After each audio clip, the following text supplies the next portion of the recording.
to another episode of this podcast, Fits Your Macros. It is me, Coach Caileen, the macro queen, joined by Coach Ryan over there. I'm looking over here. You're over here. My camera's over here. How are you doing? I'm doing good. How you doing? We officially may have our new setup, right? It might actually today be working. We're not 100% sure, but for those that listen, the last one had a lot of delay, right, was the issue we faced. But I know, and I did ask my client, I was talking to my client Tina, my athlete Tina, and she was saying that she only noticed it one time we were talking over each other. So thanks to Tina for tuning in. Yeah. Thank you all for bearing with it. It probably sounded like we just hated each other's guts, and I usually listen to at least a little of our podcast just to make sure it sounds good. But that one I was like, I don't even know if I want to listen to it because I'm just going to be like, I was like, I just told the video guy, my brother, I was like, hey, you know what? See if you can make it happen. If you can't, I will do it again. But I guess we did. So we're good. Yes, I need to send him a dessert pizza or something. Yeah, seriously, throw one in the mail. Damn, yeah, because that was a brutal. But it sounds like we're going better so far, so this is good.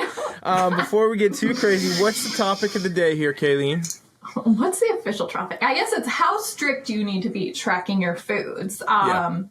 Yeah, that's basically it. Because you hear a lot on the internet, and we'll talk over, all the different situations and where to be stricter, where you can ease up a little bit. And it'll be great for everybody, whether you're a competitor or, just a lifestyle client, which I say just a lifestyle client.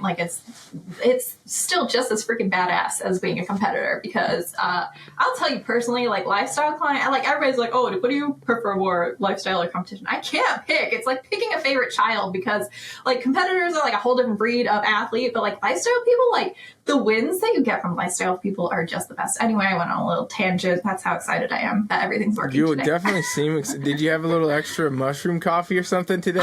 No, just my single dose. Maybe it's just because my macros increased a lot too, and I'm just thinking about what else I can we did. We definitely did just increase your. And I did check while we just got off the phone, by the way, guys. This is how we work. Is we just did a call for about 45 minutes or so, or a half hour. Now we're right into the podcast, so it's just how we roll. But your macros are up there. Caileen it's a record for you, I think. I think it's the highest, because I scrolled back as far as I could, which is a damn long time, and I did not see any time that we've ever had the macros higher than this. So she's in the deep gains at this point, the deep season of growing, which we should probably do a whole episode on that at some point. Talk about nutrition there more, but that's not what we're doing today. So no. Caileen, for sake of the show, is it worth the macros for us today? Yes, I do. And this is supporting a small little community here too. So I'm super stoked about it. I almost didn't have anything, and then I was like, oh shit, I should review. 2 weekends ago, we did an event with a cheat truck, and it was at the Gym Mesa, the Gym Phoenix. The gym is a brand of gyms, if you don't know. And they had a little deadlift competition, and we made some friends there called the Scheming Cookie. They make protein cookies. It's made, I want to say homemade, but it's made in an official kitchen and everything like that. And so we got some of those to try, and so I have 2 different reviews of them. You can order these cookies to ship online, it looks like, because that's what I checked before I even did this. I'm like, can anybody even order them? But also, if you're local to Phoenix, there's sometimes they pop up in different gyms. But anyway, they have fun names. We tried both the Ladies Man and Chad the Gym Bro. The Ladies Man is a cookies and cream. I know, right? It's so funny. Okay, and I gotta get real close because I haven't figured out how to zoom in without my little trackpad with my laptop. Oh, It's really small numbers.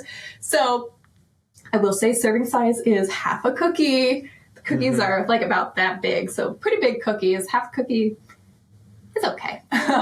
So half a cookie is 350 calories, 15 grams of fat, and 50 grams of carbs, but 7 grams of protein. So if you eat the whole thing, you get 14 whole grams of protein. But it's a pretty good cookie. I mean, it tasted just like, you could taste a little bit of protein maybe, but for the most part, I was like, dang, this is good. And so Chad the Gym Bro was a peanut butter cup with the protein powder.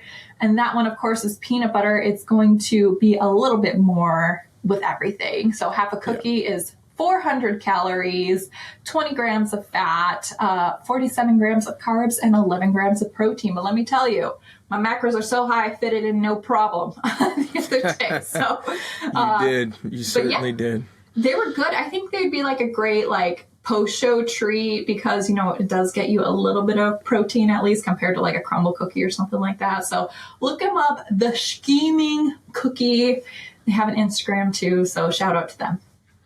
Cool. Yeah, so what did you say out of 10? Did I miss that piece? I mean, no, I forgot. The cookies and cream, I'm personally not like a cookies and cream flavor. That's not my favorite flavor profile, so I'd give that one a 7. But the chocolate peanut butter one, I'd give like an 8 or 9. That's some pretty deep, high ratings for you there. Damn, we got to start getting I got to come up with some things, you know? Yeah, I think we need to go and we need to start, especially now with these macros, we need to test some fast food items and shit. Ooh. You know, and really, let's just mess up your gut. Let's just mess you up. I didn't tell you. Let's just Breaking news. What? Breaking news. I broke my 2-year hiatus of having Taco Bell. Did you? I did. Wow. And I'm like so proud of myself because all I got was a little cheesy gordita crunch. I didn't get like 5 of them. One. You got one item at Taco Bell. Talk about mental growth gains. I feel like they were probably the people working there were probably like, who the fuck what is this? You ate one item? Come on. No, Brad was with me, so he got some like fucking box that had 20 different items. I'm like, really, dude? It's like 10 o'clock at night and you're eating all this shit? Like, this is what you get when you marry a health coach. I'm just like eating my I can't believe you're eating all that. You're just laying there in bed the rest of the night punching him like, you shouldn't have eaten that one. You shouldn't have had that one. But like also secretly I'm like, he's going to get full soon and he's going to offer me the other half of that taco. I know it, but he never did. Never did. No, one can wish, right? You could wish. I was wishing. Wow. Yeah. Well, you know, I'm saying I think we need to do it because I know that a lot of our audience, you know, a lot of people may be eating fast food and things as part of their macro journey, or they're not even doing it. And you know, fast food to me is like one of the hardest things to say is worth the macros because even if it is good, even if you think it tastes great, the damage, right? And I think we got to open the door in that. So, people, if you're listening, comment some fast food places that you like that we can make Caileen eat and see what it is. And items, too. If you got items, you know, let's see what happens because Caileen's got the calories for once in her life because she did not prematurely go into prep again. So we are right here. We're going to be right here for a while. That's what we talked about on the phone before this, hopefully. And, you know, we'll see if she holds to it or not. But either way, for now, let's feed her some Taco Bell and some, you know, Jack in the Box or whatever the hell people eat these days. Let's see what happens. I love it. Yeah, I'm excited for that. And you're doing these on Instagram now, or what's happening with these? Are you filming these back to that? Where are we at? I will start filming them on Instagram once I get some new stuff. I'm telling you, I went to Walmart the other day to get some more stuff. Nothing inspired me. So next time I do find something worth it, I will film it on Instagram. What's your Instagram username again for people? Too damn complicated, but I will tell them it's CAILEAN_ Team FFLEX. So find me there, friend me. It sounded like you were a cheerleader or something right there. That was pretty solid. I was never a cheerleader. That's all right. You know, neither was I. But here we go. So let's get to our topic then today, because it kind of does go hand in hand with some of what we're talking about, right? Like, Brad, your fine, amazing husband, did he track these Taco Bell items on that fine late evening at Taco Bell that just came up? Does this motherfucker track anything? No, he didn't. I'm just kidding. No, I love him dearly. He'll track maybe 2 times a month if we're lucky. And if you know, and that's coming from the macro queen, that's kind of crazy. But, you know, either way, here's the other thing he probably would do, which many do, which is why this is the topic, right? Is even if he did track it, is he tracking it 100% accurately, right? Like, and a lot of people do this, especially once you get good at macros, by the way, right? If you're already out there and you've been doing it a bit, you start just being like, oh yeah, I'm the queen of the eyeballing, right? Like, I hear this all the time. I get this from mainly, honestly, the coaches that I also coach, which are my employees. But, you know, I do get this. Oh yeah, I eyeballed it. I did this. And I'm like, God damn, what the fuck? You know, so no matter what part of your journey you're at, it's good to remember that, you know, you do probably need to be a little bit more strict in the tracking, I think. And we got five, it looks like, right? 5 different ways we're going to talk about this. But Caileen, tell me first, why is it important? First off, like, why is it even important that you got to be strict? Do you have to be strict? Do you disagree with me? I think you do have to be strict, and there are many reasons why. We're going to go over 5 of the reasons why, but it's funny because one of my clients is actually an injector. Her name is Trish. Hi, Trish, if you're watching. And she's been struggling a little bit with tracking. And, you know, she comes from a past where she had a little bit of disordered eating. And she's spoken to me before about how, like, you know, she doesn't want it to become obsessive. And I felt like I had one of those moments where I feel like, gosh, this is such a good coaching moment. Where I was like, Trish, you're an injector. You have a vial full of filler, no hash marks for milliliters. Are you injecting that face? Like, are you going to get the best results if you have no idea how much you're injecting into your client's face and you're just eyeballing it? And she's like, you're fucking right, man. Like, it's right. Not obsessive. It's a matter of hitting your targets accurately. Like, if you don't want to hit your goal spot on, then fine, don't track. But I mean, most of us hate spinning our wheels. So I would say, let's track accurately, because there's many, many ways to track inaccurately. And if you're doing that, that's like freaking, I don't know, fighting a fight with one hand tied behind your back. Like, you do it. Are you going to win your fight? Maybe, but you might just get fucking TKO'd too. So, yeah. And, you know, to go with that analogy, there's many things in life that are just like that people would not bat an eye at. You know, if you had to go get gas for your car and you're going to drive across the damn country, chances are you want to know how much gas is going in the damn car, you know, versus like, oh, am I going to actually be able to get to my goal, my destination of my drive, or I'm going to be stuck in the middle of the desert on the side of the road next to Taco Bell where nobody's working, you know, and you can't even eat. You're starving. Don't be stuck on the side of the road, starving, sad, without gas in the car, you guys. So same kind of thing, right? All right, Caileen, give me one then. Start me off. Where are we at here? How strict do we need to be tracking? We agree you do. And tell me a bit more about this. So a lot of people, we've talked about this before, but we have a lot of people joining new. So let's go over like the macros that people aren't tracking. And a lot of times this is going to be your condiments, your sauces, your oils, your butters, you know, the sneaky little snacks. Hey, your kid didn't finish the rest of a sandwich or didn't eat the crust of a sandwich. Oh, let me just eat that real quick. Are you tracking that? You're fucking not tracking that. I know it. I know you're not tracking that. And you're not throwing it away either most of the time if you're me. So you need to take a good, honest look at yourself, like, especially if you're not seeing the results, before you go blaming your coach or anything like that. Take a look. Think about your week. Before you're about to put something in your mouth, think, am I tracking this one? Am I tracking it accurately? And again, I've talked about this before. This is why I love the in-app tracker on the Team Flex app, because it will prompt you to take a picture of your meal. And I know it's like one extra step that's like kind of annoying at first, but it's so helpful for us as coaches, because if I see, like, for example, I had a client who was, you know, she was a competition client, prep client, and, you know, we're kind of at like the stagnant part of her weight. And I was like looking at her food, and she had like this chicken and it was covered with salsa. And this salsa was not in her app at all. Like, but I could see in the picture that it was covered. I'm like, hey, I see that you had chicken. All you logged is like, you know, 4 ounces of chicken, but I see no salsa. And it's like, you know, little things like that. So that's where a lot of people will miss. That's where, you know, previously I've not been great at it as well. And especially for like things that are smaller quantities, like, you know, usually we're not using like a whole lot of oil or butter.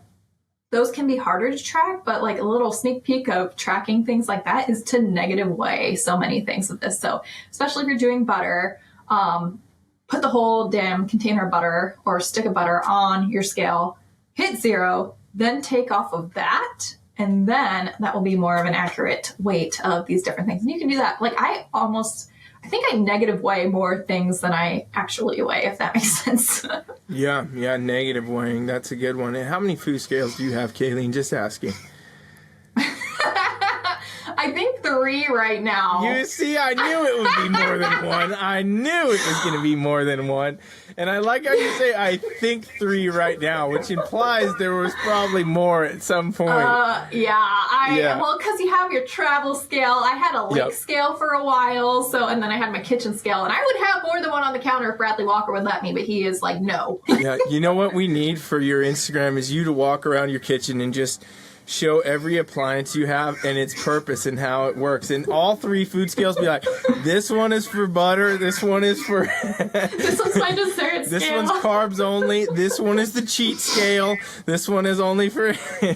My gosh. No, for real though, that's a good point. The sneaky calories, as you always put it, they come up in a lot of different ways. They come up for people that are beginners, obviously, because they don't know, the things that actually contain calories to that sense, condiments, oils, and things like that. A lot of times people just put like hot sauce. They're like, oh yeah, it's fucking hot sauce, There's a hot sauce that I have, and you've seen them because you sent me the hot sauce kit, so you know some of these. Some of those fucking things show up, and they got like, all of a sudden you're like, what? There's 120 calories in this thing?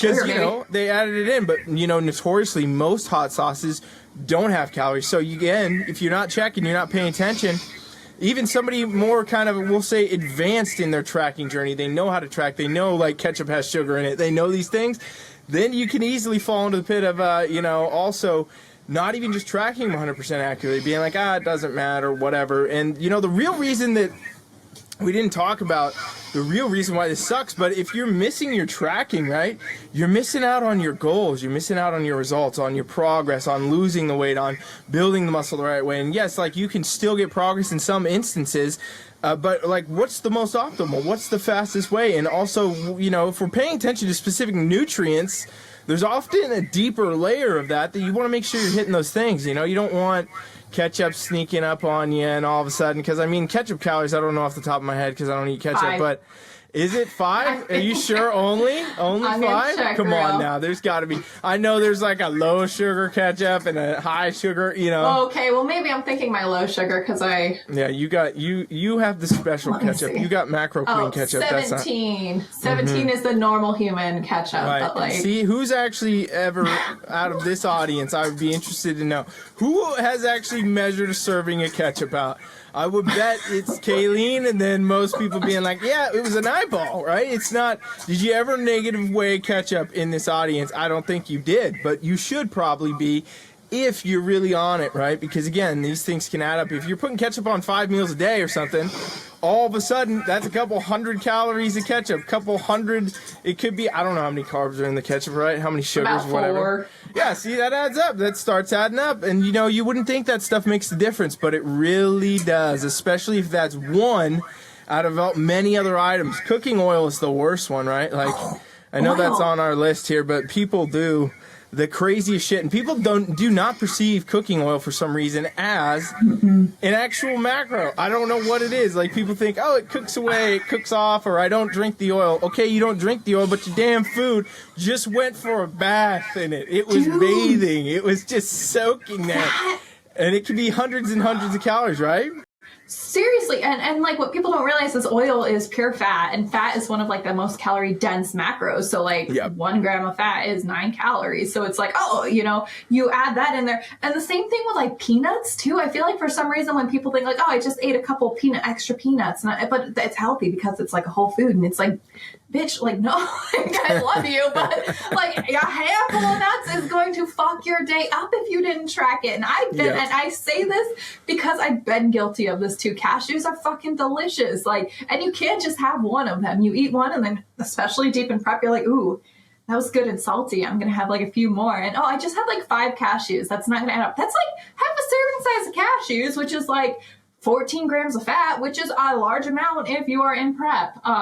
The other thing we've talked about before, I can't believe it's not butter, those spray type of things. I've seen athletes like pouring that out on things and be like, oh, it's 0 calorie. And they're like literally dousing these pancakes and I can't believe it's not butter spray. And I'm like, it doesn't work like that. And mustard is another one too. Like, bikini competitors think that they can have unlimited mustard. I just looked up the calories on mustard just because I'm like, oh, I wonder what. Because a lot of people think like, oh, mustard and is essentially, free. 1 teaspoon or 5 grams, which is not a lot at all, of mustard is 3 calories. So if that doesn't sound like much, but if you're fucking pile driving the mustard on your like food, that can add up quickly. And like the thing about these sneaky calories is like, even if you do it once a day, even if you do it like, especially if you do it every single meal that you're eating, if you're eating 3 meals, if you're eating 5 meals, and all those calories are going to add up. So you think you're eating 1,500 calories or something, and you're really eating close to 2,000, and you're wondering why you're not losing weight or hitting your goals. It's the sneaky fucking calories. Yeah, and they really do. I mean, it is one of the biggest problems for beginners and for advanced people, because you as an advanced person, you get lazy with it. You get like, oh, I'm a pro. I know how much. That's definitely this much mustard. That's definitely. And all you out there doing that, I guarantee you, go check your shit for a few days and start tracking it 100%. And you'll be like, what the fuck? This is not what I thought, because it's happened to Caileen. If it happens to the macro queen, it happens to you, okay? It'll happen. So, I mean, it's definitely something you want to stay ahead of. I mean, the oils and everything, it's crazy how fast things can really add up, and you think you're doing the right things, and maybe you are, but you're making these small mistakes that really take away from all of the benefit, you know? Like, if you're eating a great, healthy, whatever, lean protein, whatever, fatty protein, I don't know, you're cooking it, and, you know, all of a sudden you're like, yeah, my macros are perfect. I tracked my chicken breast. I got 4 ounces of chicken breast in here. It's all good to go. But you cooked it in a whole bunch of cooking oil. Well, it's not the same. The macros are not the same, and you do get that either way, no matter what effect you take with it. So really got to stay away from it. Now, I'm interested to hear your next one here, Caileen, because this one you put on the list, to track greens or not to track greens. And I want to hear more about this. So tell me, what are we talking here? I listen to a lot of different bikini podcasts out there. I love listening to podcasts. That's all I listen to when I lift. Yeah. And I have heard both team, I track my greens, and team, I don't track my greens. Greens being vegetables. And I am team, track your fucking greens, yo. Right. Like, these things, again, are going to add up. I don't care if it's broccoli. When you get hungry enough in prep, I bet I could pile drive like a bowl this big of broccoli, and that's not calorie free. That's not going to get me. Yeah. And I'll feel terrible after that too, because that'll be so much fiber and cruciferous vegetables in my gut. But that's besides the point. Like, it doesn't matter what you're eating. Like, I feel like people think this too. Like, when they're like, oh, well, I only eat clean. Like, I don't understand why I'm gaining weight. It's like, these clean foods still have calories. And if you are overeating at the very essence, you are going to gain weight. So I am definitely team track your greens. I feel like you're the same way too. Yeah. Yeah, I mean, I'm team track fucking air. If the air is too damn heavy around you, you better be tracking that. You're in a sauna somewhere, you look up how to, you know, like I'm bring out your clothes and see how much every damn thing. Sweat you did. Because honestly, you know, people get away with saying shit like that, but it's the FDA gets away with this. They change it on labels, right? If it doesn't fit a certain criteria. That's why the mustard says 0 calories, but when you actually look, it's not, you know, energy drinks, all these things that people drink, fucking pre-workouts. People are having pre-workouts on an undescribable level these days, and they're like, oh, yeah, it's 0 calories. Is it, though? Did you fucking test it in the lab yourself? Did you take it? Did you pour that shit out and test it? Because the last I checked, you didn't, right? And so you're trusting what's on a label, for one. And then for two, you know, to say blatantly that we know a food like greens has calories in it, we know it has certain nutrients in it, we know it has all this stuff in it, and then to blatantly say it doesn't fucking count goes against everything that we know from the other side of that, where you do need to be counting things and tracking things to get an accurate result, right? So it does get pretty crazy and wild in the sense that it's basically, again, just validating some bullshit in that sense, where you're going to be lazy about tracking your greens, or you're hungry so you get to have extra, if you're hungry, just go eat a fucking head of broccoli. Fuck off. Track your shit and deal with your hunger, or get different goals, right? Get a different goal then. If you want to be free roaming, there's a bunch of people in the world doing it, and I don't think they're very happy. If you want to lose weight, you want to build muscle, you want to get somewhere, then it's going to require that you track your shit right. So it's just another step. And That's crazy to me that people are even still talking about that. I don't listen to any of the shit that you're listening to, Caileen, so I wouldn't know. But that blows my mind because, that's the thing. And that's actually with many diet types, too, dietary choices.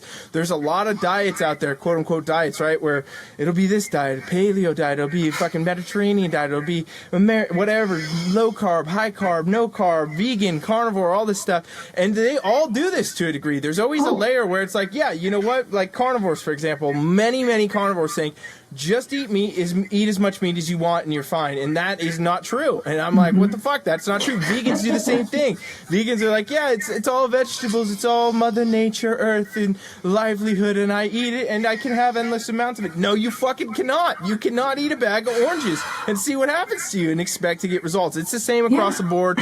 I mean, at the end of the day, again, if we know the science is the science, which we do know, there's some undeniable pieces of science to do with calories and nutrients and everything that do not change. They will not go away. No matter whose ideas of what diet is or influence of what it means or nutrients, macros, any of that, there is certain bases of what we know. If you eat something, what happens that do not go away. So you cannot simply go out there and say, yeah, well, I'm just going to have, you can get fat off of having 4 extra bowls of salad. I'm telling you straight up, I don't give a fuck what you think. You will and you can. And also, not to mention, what is that going to do? Like Caileen always talks about gut health. What is that going to do to your gut health? How is that going to dictate how you absorb the nutrients or the anti-nutrients that you're getting in your system? And the fact that now that chicken that you were supposed to eat and you did eat, now you got the fucking 4 extra bowls of salad with it, and that jacked up how you absorb your protein. We could go all day, obviously, right? Yeah. And way more than we can here.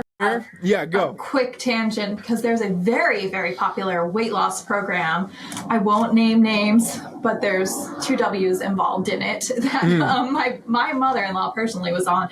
She lives also with a health fitness professional, but will not seek help. I think it's something in the family. I don't know. Anyway, so she has been on every single whatever. And she does Weight Watchers here and again. And I mean, I said the name. We'll blur it out, Colin. Just kidding. So anyway, I don't care. Fuck Weight Watchers. You know what? It is Weight Watchers. And they say you can have unlimited chicken and unlimited fruit. You don't have to track it. 0 points for all that. So what was my mother-in-law eating? Teriyaki chicken and pineapple. Right. Teriyaki chicken, secret carbs, all the sauce. Pineapple is the carbiest fruit you can get out there. But right.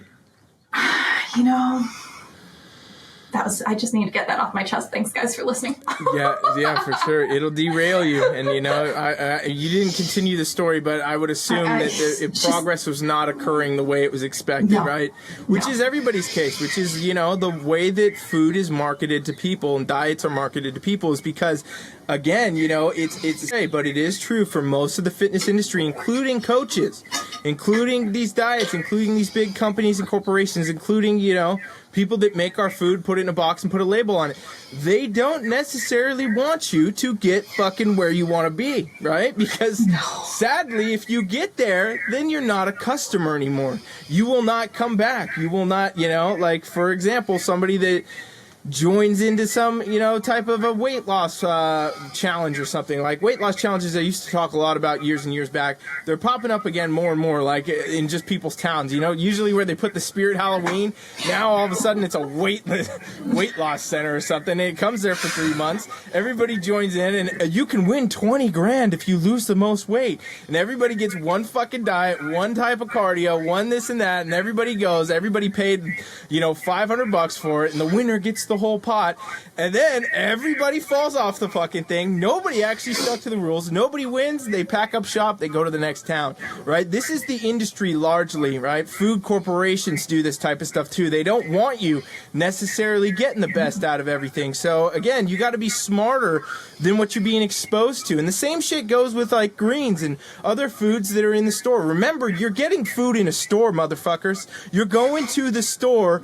It's the most leisurely way way to take yourself to get food and nourishment, right? Like if me and Caileen got airdropped in the Amazon jungle right now, we ain't going to the store to pick up fucking steak, chicken, broccoli, any of this shit. So I'm not surviving, by the way. I have zero survival skills. I'm just dying. But right? Like nobody thinks of this. Nobody thinks of it that way, right? So like how could food possibly be ever free when it comes to how your body works and everything there? Every single thing you eat has a cause and an effect, and that's either going to be moving you towards your goals and your overall health and well-being, or the opposite, right? And there's a fine line there between those things. And so you know how you get rid of the fine line?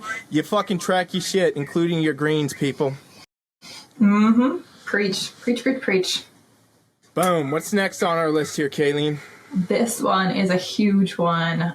It's the cooked versus uncooked debate. And this goes for, I want to break this down into two different things. I feel like one is easier than the other. So I'll just start with the easier topic, and that is grains. A lot of times, whether it's oatmeal, pasta, rice, different things like this, whatever your grain of choice is, the serving size on the box is uncooked, and a lot of people don't realize that. And obviously a lot of these things absorb water. Their weight is completely different when they're cooked. So and I hate measuring cups. Like, I hate people measuring with measuring cups. I don't know what your feelings are about that.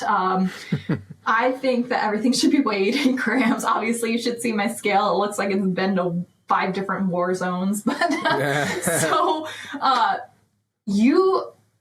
and this is so hard because a lot of times there's ways we can go about it. For me, in my family, if I'm eating pasta or rice, like something like that, rice not as much because I found a really good, accurate, like cooked version of it. So that's one thing. You can look on MyFitnessPal, pasta cooked, and that will kind of be there. So that's like one level of tracking. But then if you're not seeing your results, we might want to take it to the next level, because as we've discussed before, fucking the entries in MyFitnessPal are the wild, wild west, and people can put whatever the fuck they want in there. So It might not be accurate, but what should be mostly accurate, I'm using air quotes for those listening, is the nutritional facts. And of course, we'll get to this in point 4, so I won't go too deep into this. But what I do, especially when I'm in the nitty gritty prep, but first of all, when I'm in nitty gritty prep, I'm not eating pasta because it's not worth my macros at the time.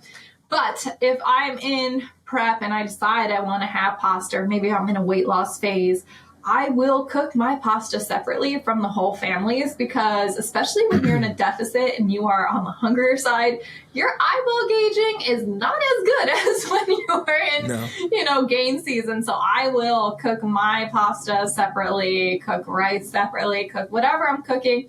I'm going to cook it separately so I know that it's accurate, because I know that's going to get me the best results. So I don't know if you want to talk about that before I move on to the next bit. Yeah. I mean, it does make it's another one of those simple things to do. It seems annoying. It seems like it's an extra step, but it does make a world of a difference. Caileen, actually pull it up while I'm talking. Pull up for me. Cooked chicken breast 4 ounces and uncooked chicken breast 4 ounces. You're jumping. Let's just look at, see where we're at with those macros. No, I'm not jumping yet. We'll get. We just want to see what those macros are, right? Yeah. Like that's a little bit of a different thing. But basically, it's got to be different macros. Let me know when you have it. Either way, you want to be making sure you're accurately tracking exactly what you're tracking. You want to be on top of making sure it's the right thing to get you to the goal. It seems like it's crazy, but it's not. What's crazy is spinning your fucking wheels for 1 year, 2 years, 3 years, 10 years, your whole damn life, never getting where you want to be because you didn't take a little bit extra time out of your day to make sure you had the right macros on the piece of chicken you're eating, right? Or something like that. So it definitely is very much worth getting the cooked version down or getting the uncooked version and sticking with it. That's what I always tell people too. Like, do not try to go back and forth between them. Some days I track uncooked, some days I'm tracking cooked. No, you know what? Just fucking always track it one way, put it in the app, and then it's that way, and then you go through it, right? Because again, most people are eating, we say it all the time on the show, common meals, same few meals, rotating the same few meals. So this means if you always do it the same way, again, you're minimizing the effect that it could be off. So, Caileen, did we pull those up? Yes, I just want to go back and add real quick too. One way you can avoid like always cooking your things separately too is if you batch cook things and then split it from there. So like say you want to have like rice for the week, like we've talked about, you know, we eat a lot of the same things. You can cook, like say you put 2 cups of rice in your Instant Pot, then you can divide that 2 cups of rice into however many meals you need it to be. And then you know exactly, okay, each portion is 1/8 of a cup of rice, you know, uncooked, if you did it into 8 portions. So that's like one way you can get around that. Same with pasta too, if you weigh it out before and after, you know, when I say 1 cup of rice, I actually do weigh my rice out too, because I'm crazy like that, but it needs to be done. Like 1 cup of rice, that's 1 cup of rice. Okay. It's so many grams. I think it's 140 grams, something like that. So, all right. So the next thing is meat. Now, this is a big one. I feel like I get asked this question a lot. I know I've asked you this question before as well, is like, you know, should we track it cooked? Should we track it uncooked? And so I've got, and again, these kind of things are kind of the Wild West. So we'll see. This one has, you know, cooked chicken breast, but like, okay, was there anything on it? We don't know. So for the raw chicken breast, I think I have them both like the same. Yeah, okay, they're both the same amount of grams. And anyway, I was about to go on a little tangent there. So for the raw chicken breast, I have 120 grams, 3.1 grams of fat, 27 grams of protein, 0 carbs. For the same amount of cooked chicken breast, according to this entry, 4.3 grams of fat, 37 grams of protein. So a big difference in the protein. Does it say the calorie difference there too? 198 for cooked, 144 for raw. Yeah, see, so just in that, and that's one example. Like there's many that we could do this all day. We won't, but you could do this with literally anything. The macros are not the same unless it's ice. If you want to look at the macros of ice, the frozen versus not, just fucking, it's the same. That's the only same thing, you guys. Otherwise, it's going to be different. So it pays off. And why does that happen, Caileen? Why are things like this? Well, and like, okay, so there's different ways to cook chicken as well. So that's another whole freaking thing we need to dive into in any meat in general. So if you are throwing your chicken in the air fryer and making dry ass chicken, which is what happens to me most of the time, I just dehydrate the shit out of my chicken. Not purposely, I'm just really bad at it. I prefer the Instant Pot. But anyway, so, okay, let's talk about the difference between Instant Pot and the air fryer. So Instant Pot, it is sitting in liquids. It's like absorbing liquids and it's staying nice and full. Whereas like, you know, in the air fryer, it's getting, all the water's getting sucked out of it and it's just like raw, chewy chicken. So if I was to actually weigh 4 ounces of what that chicken was before in the air fryer versus the Instant Pot, they're going to look completely different as far as what the serving sizes are. The Instant Pot chicken's going to look fuller, and the air fried chicken, I mean, I've air fried some chicken before that it turned to like 2 ounces of chicken when it was like 4 ounces to start. So I like, especially, I know a lot of people have like and this is what I do with my fish when I eat it on a very rare occasion that I do. I weigh, and I get them in the frozen fillets separately. So I weigh it before I put it in that air fryer, because I do air fry my fish. And I put that weight into my Fitness Pal, because I know when I air fry that shit, it's going to be so much lighter than what it was originally. And of course, I weigh my oil on the scale too that I used to coat it in. And yeah, so basically be aware of those types of things, the different ways of cooking. Grilling, I feel like, unless you're really bad at grilling, it'll hold most of the moisture in there. So it could be pretty accurate. But like, know that like the 6 ounce or the 4 ounce, you know, it has on the package. If you weigh out the 4 ounces of cooked chicken, it's going to be different macros compared to what it says on the packaging. Yeah, 100%. So what's our next point here, Caileen? Where are we at? I don't know. I lost my tab. Hold on. Let's see. Okay. Well, we kind of touched on this earlier. It's the motherfucking FDA and their bullshit. So if you are eating a lot of processed foods, you're not going to get the best results for a myriad of reasons. One, obviously, is the health reasons, that these have just a bunch of shit in them that you don't want in your body. But two, especially the diet foods, man, they skew these numbers so bad. Like they're allowed up to a 25% discrepancy in their reporting for whatever it is, calorie-wise, macro-wise. And if you are eating processed foods morning, noon, night for snacks twice a day, and especially if they're diet foods like your lean cuisines, your 100-calorie snack bars, your protein bars, everything like that, that's 4 times a day. You could have up to a 25% discrepancy times 7. And you know the discrepancy, if there is one, it's going to be more calories than what they're reporting. That can add up tremendously. So that's an experiment that I love for my clients to try if they're like kind of plateauing in their weight and I'm looking and they're having all these crazy multi-ingredient things morning, noon, and night. I'm like, hey, you know, I'm about the flexible life. I love being able to, you know, fit things that I love. You know, I love Oreos. I love things like that. But let's just try something. Let's just try as much as possible eating single ingredient things for like a week and see what happens to the scale. And what do you think happens every single time? Down. Good shit happens. That's what happens. Because, I mean, processed foods are the bane of existence now. They are, they're everywhere, and they will give you a bunch of problems, like Caileen said, you know, ones that go far beyond just fat loss, weight loss, muscle building, shit like that.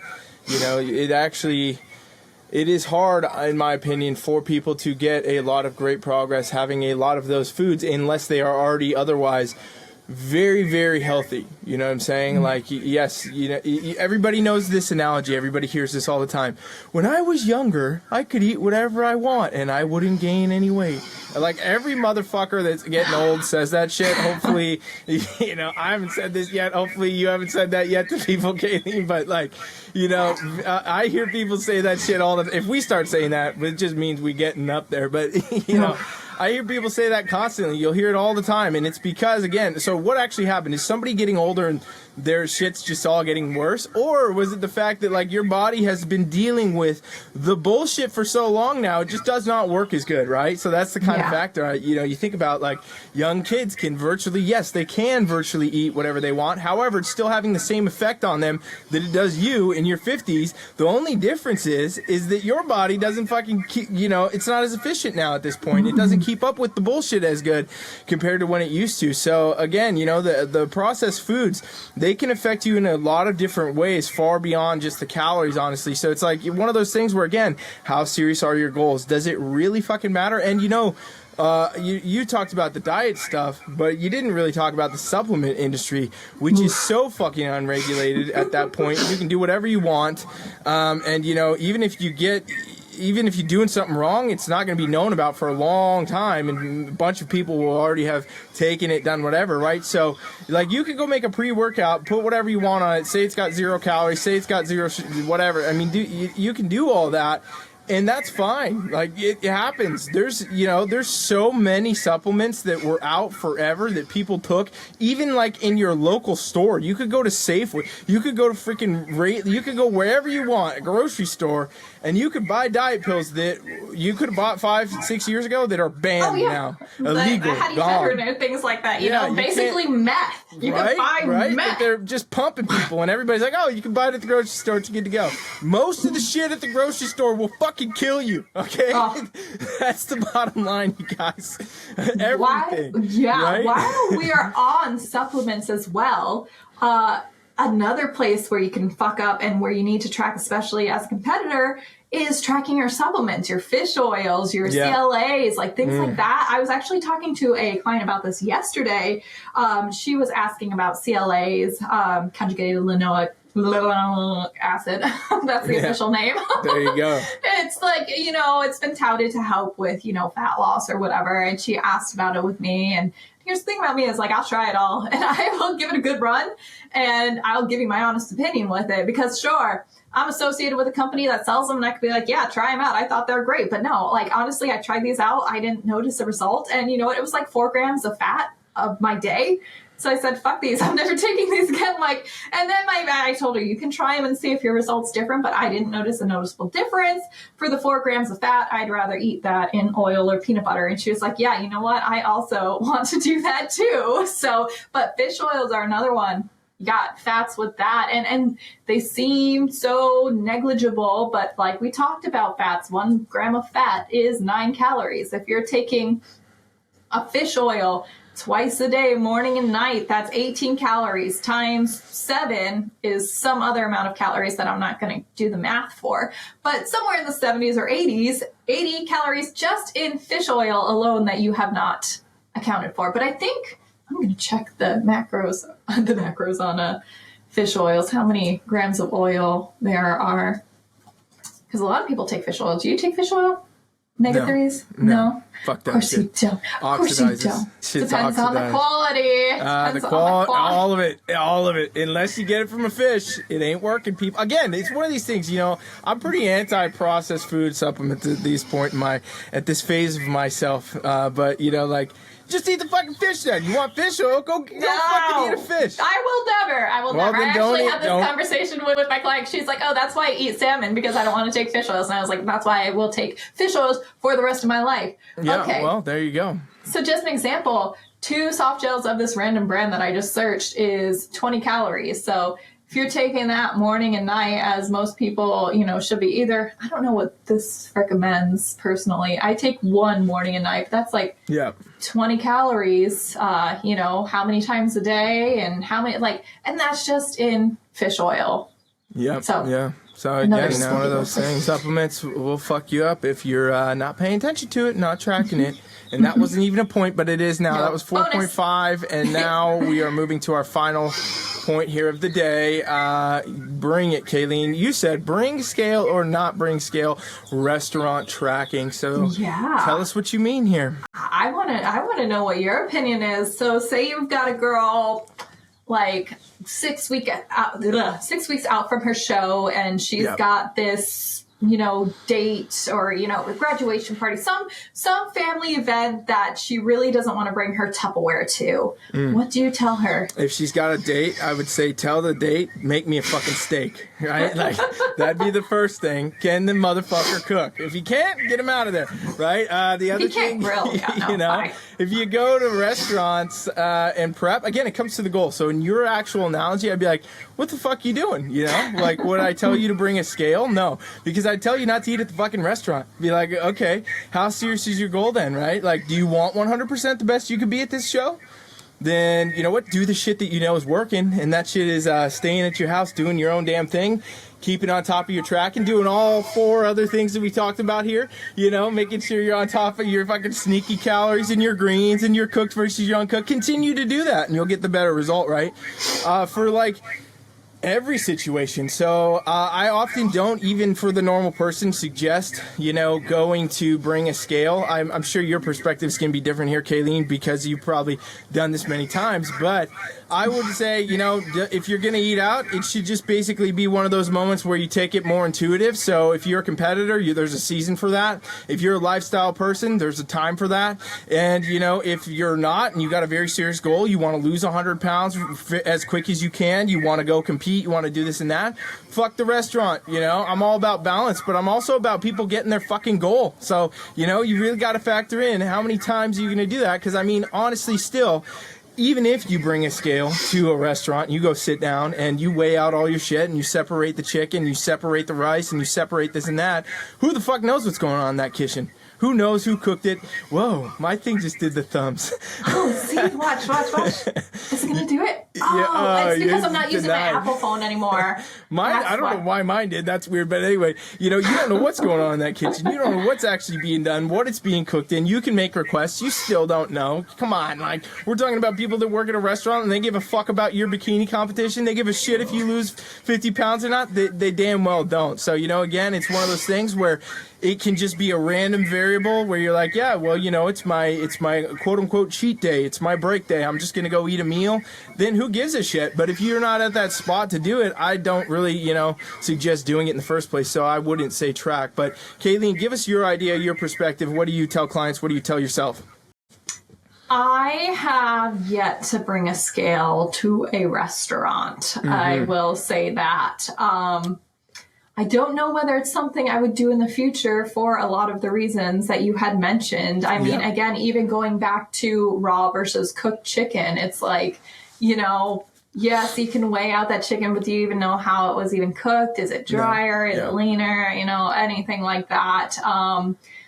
I don't know. I feel like there would be maybe if I were in an early phase of cutting and like we went to like Froyo or something, I might bring my own scale just so I could, you know, enjoy a treat. Like, cause you're far enough out of prep that it's like, okay, this won't like hurt me, but I also don't want to get out of control with it. I've never brought a scale to Froyo, but I've heard people talk about that. And I was like, you know what?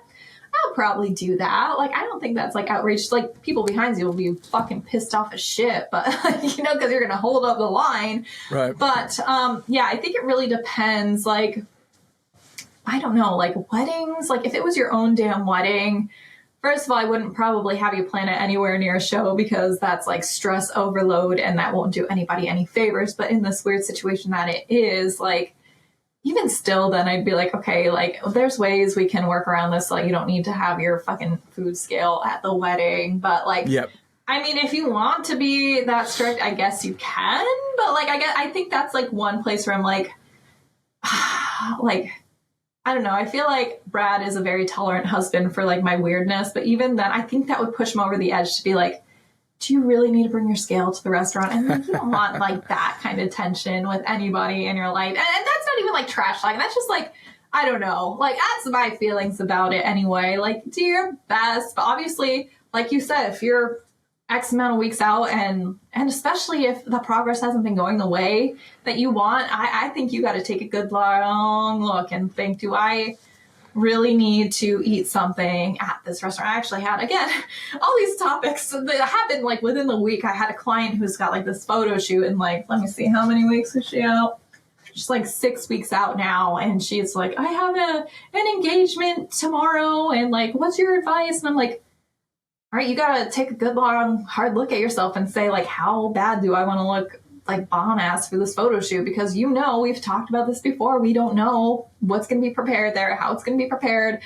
And a lot of times too, like I told her, I'm like, hey, bring your own food. Say you have a food allergy. Like, nobody bats an eye if you're like, oh, you know, I have an allergy to whatever. Yeah, you're lying. Who the shit cares? Like, you're hitting your goals. So that is one kind of way you can get out of it if you do want to bring your own food to these different, you know, because if someone says, oh, I'm getting ready for a photo shoot or bikini competition, that's dumb. Just eat this. Have this piece of cake. But you say, hey, I have a gluten intolerance and I'm going to shit my brains out if I eat that. They're like, oh God, like, yeah, don't eat any of that, please. Like, you will be cleaning the bathroom for 1 week if I eat this. Do not make me have it. Yeah. That's definitely a good threat. Pro tip. Yeah, just use that, you guys. Use that also if your date sucks, you know, since you use the date analogy. Just bring that to the party. Be like, you know what? The gluten got me. I'm out of here. Yeah, but yeah, for real, you know, like what I would say is exactly what I said. You know, basically, you got to understand your goal and know what it means to you and how you're going to get it. Because there is a ton of struggle with the balance life, honestly. There's a lot of the balance factor that you have to understand. And like, balance to me is not saying that you can do everything all the time, right? Balance to me means that you have the times where you do certain things that fit the goal and where you're at with the goal. So again, if you're somebody out there trying to lose weight, trying to do this and that, and you want to do it as fast as possible, or you have a deadline, like a stage event, a photo shoot, anything else, a wedding, you know, anything else you would want to, a summer vacation, any of this stuff, right? Then you have a very valid reason to say, you know what, I don't need that quote unquote balance right now to be going and eating out and being a fucking asshole with my shit. You don't need that. You know what? After your wedding, after your show, after your beach trip, after your photo shoot, do whatever the hell you want. You know, go visit Caileen at the cheat truck, get a fucking dessert pizza, eat the whole thing yourself. You know, there's your balance, right? But the point is, you can't be going all the time and trying to fit these variables, and you'll drive yourself fucking mad trying to do that, honestly. It's better to just do this, like your analogy, right? Like, I know that that's your client, but if that was my client, I'd be like, You fucking don't eat shit. You're fasting. Like, what are you talking about? That's you get a nice cup of sparkling water and you shut your mouth, right? Like, you just go there, do the shit, and then go about your day after. Like, what is it with people that think that they need just for some type of event or an outing that you have to do it? And social pressure. Yes, social pressure is exactly it, right? So, but here's the thing: if that circle doesn't have your goal, then why the fuck would you do what they're doing? Right? If you're not walking to an event full of 300 other bikini competitors and they're all on the diet, right? Is anybody going to be doing that there? Would anybody in a room of 300 bikini competitors say, you know what, everybody should have a piece of pizza right now because it's important, balance is important? No, they fucking wouldn't. They'd be like, weigh our shit. Hey, we need 54 food scales. Actually, we need 3 for each person. Microwave? We need 3 fucking food scales for each person. Get 150 food scales out of here. We need it tonight. Right? That's what we'd be doing. So, like the wonderful thing about going to like bikini seminars or bodybuilding seminars, it's like they have microwaves there, they have silverware, and like it's just so refreshing. Like it makes my heart so full when I see people walking over with their Tupperwares. Yeah. There's like a few of us just eating out Tupperwares, listening to like these things. Like, but then it's like you go into a Texas Roadhouse and you take a look at like the average person at a Texas Roadhouse, and you're like, ooh. Yeah, I don't want to eat anything from here. I mean, I do actually. I love their biscuits, and I'm probably due for a Texas Roadhouse date. But like that is literally like a once a year thing to go to Texas Roadhouse. Because like I don't know about you, but I like when I go to Texas Roadhouse, I just feel very bad about like the decision. Like, cause I'm just like, ouch. Like my heart hurts for all these people who are like eating like this all the time. That's the thing. It's funny too that you bring up the microwave because I remember I went to Nationals, NPC Nationals in Miami some time ago, and I stayed in the fucking host hotel, which was the biggest mistake of my life. Never would do again. But literally, I thought the elevator was gonna explode because of how many times it was going up and down, and the line that I had to wait in. And I was like, "What the fuck? I'm just trying to get up to my room so that I can do this shit, right?" And all of a sudden, I realized, I was like sitting there, I'm like, why the fuck is this elevator just going? 2 elevators like this, zoom, zoom, zoom, people getting on, people getting off, people getting on. It's because the damn microwaves were on floor 3. And all these bodybuilders holding their fucking rice and shit, all waiting to go to the microwave, and they're all taking the elevator. And I was like, damn. So, again, you're not seeing any of those motherfuckers. You know what you didn't see? Like, I was not on prep, so I went to the fucking buffet that the damn hotel has, right? And you know who else was in there that was doing this shit? Nobody. Me and actually a few other coaches. That was it. Just the coaches, the promoters, all sitting there eating fucking endless amounts of eggs, bacon, whatever. I didn't see no bikini competitors in there. I didn't see any bodybuilders in there. And, that's the difference, right? So, again, with these events and all these things you go through and all these different, I don't even know, we're so far off the topic at this point, but it doesn't even matter. What else is new? You gotta know the circle and the goal and what you're doing with it, and just stick to it. There's nothing wrong with telling people to fuck off, right? Like, really, there's not. That should be a whole episode, how to tell people to fuck off. It should be. Next one. Like, when people got an opinion on your diet, you just can tell them to fuck off. And I'll tell you how to do it, and we'll do it a couple ways, because Caileen, I would actually do this to people. I've told people this, but Caileen would be much more PC, much more nice about it. So we'll have a lot of perspective on that to, how do you tell somebody that you have a goal and how to tell them to get the fuck away from your goal and ruining it, because people will sabotage it. So again, when it comes to the restaurant, to really just bring it all the way back to an hour ago, it seems like, you just don't do it then if that's your goal, or, do it at the time that it matters where you don't have to be tracking it and things like that. I think we kind of agree there. Also, plug for Hot Logic. If you don't have a Hot Logic and you have weight loss and competitor goals, get a Hot Logic. They're like the best things ever. It's a portable microwave essentially, but you like plug it in. It's like a hot plate that like warms up your food gently, and you're not waiting for the stupid microwave that smells like tilapia. So disgusting. So anyway. Caileen's making money off. No, I'm just kidding. No. She's not. She's just telling you guys the shit she uses. But okay, cool. Well, I think that wraps it up for us. If you guys have made it this far, you made it for Caileen's final tip there, and also hopefully you've subscribed and you're following and you're paying attention to the stuff we're doing, because we are back. Is this the first episode on Double Frequency? Because we have a new recording schedule, people. We're back weekly with this shit. For as long as it takes for one of us to fall off. Or for one of our computers to die again. Hopefully not, because we both have fucking new computers. We never fall off, though, do we? We'd never fall. No, we'd never have. Never, not even once. But, you know, if it does happen, it's not going to happen at least this week and not next week. And we're doing this every week. So that's double the episodes coming. We need your ideas. We need more topics. We want to know what you guys want to hear. A lot of you listening. Tell us what you think, you know, and where to go from here. And what to eat. Is it worth the macros? All right. Well, that's it then. See you guys next time.